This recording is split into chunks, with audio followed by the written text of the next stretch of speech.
Are you shocked? Hit by 2x4. Basically, my life could have turned upside down and inside out.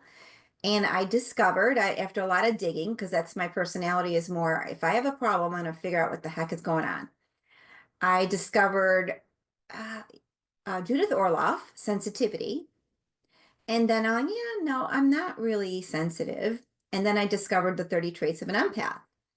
And I read and I'm like, oh, well, who knew? I'm like, who knew that so being an empath, empathy, similar, but not quite the same as an empath. No one would ever say I led with emotion because I never did. I never did.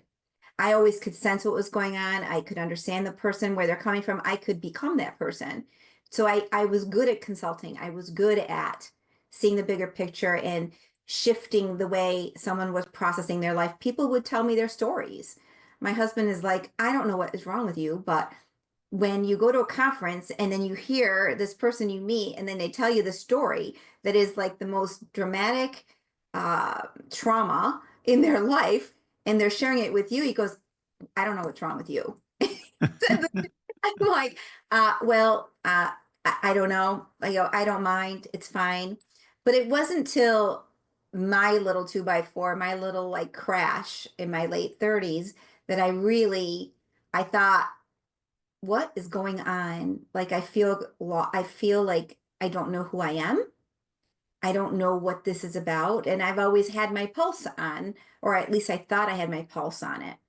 So I don't know how many people, come to a point where they're really examining who they are. What are my choices? Why do I feel this way?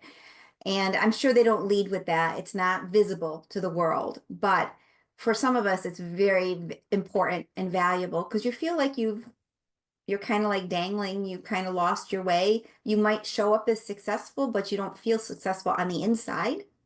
Things don't quite line up. So that's how I got into empath evolution. I looked around and I go, oh my gosh, there is empathic people all around me, and they're finding ways to numb the feeling and the emotion. And there's a reason why they're built this way. There's a reason emotions are showing up. They need this information. There's a whole like opening up because I didn't quite become who I am today unless that had happened to me.